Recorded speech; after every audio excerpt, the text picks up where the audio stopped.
Hello guys, তো আজকে ছিল একটা স্পেশাল দিন। তো কি স্পেশাল দিন সেটা তোমাদের সাথে শেয়ার করবো না, এটা কখনো হয়? তো চলো কি স্পেশাল দিন সে তোমাদেরকে বলি। তো আজ ছিল আমার পিসির ছেলের জন্মদিন, মানে আমার দাদার বার্থডে। তো সকাল সকাল পিসি আজকে দাদার জন্মদিনে অনেক রকমের রান্নাবান্না করেছিল।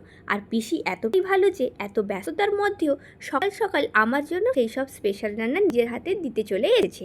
আমি ভাবলাম পিসি দাদার জন্মদিনে কী কী স্পেশাল বানালো সেটা তোমাদের সাথে একটু শেয়ার করি। চলো একসাথে দেখে নেওয়া যাক পিসির হাতের আজকের কী কী মেনু আছে। ভিডিওটা শেষ পর্যন্ত কিন্তু দেখো। প্রথমে যে টিফিন আমি খুলে দেখলাম ওটা ছিল পিসির হাতের রান্না পায়েস। তো আমি সচরাচর তো পায়েস খেতে পছন্দ করি না, তাও কিন্তু আমি খাবো, ঠিক আছে। তারপরে ছিল ওই যে কাবুল ছোলার তরকারি। তো এটা আমার খুব ফেভারিট, তো এটা আমিও খাবো, ঠিক আছে। তো দেখেছো এটা কতটা দিয়েছে। আর একটা জিনিস যেটা তোমরা কমেন্ট করে জানিও যে এই দুটো জিনিস কি, ঠিক আছে। তোমরা কমেন্ট করে জানিও কিন্তু যে এটা কি পিঠে বলো তো, পিসি এটা বানিয়েছে আমার জন্য পাঠিয়েছে। আর এই পিঠেটা এটা কি পিঠে তোমরা আমাকে কমেন্ট করে জানিও, ঠিক আছে। তো এইগুলো পাঠিয়েছে, চলো খুব সুন্দর হয়েছে। থ্যাংক ইউ পিঠি, টাটা।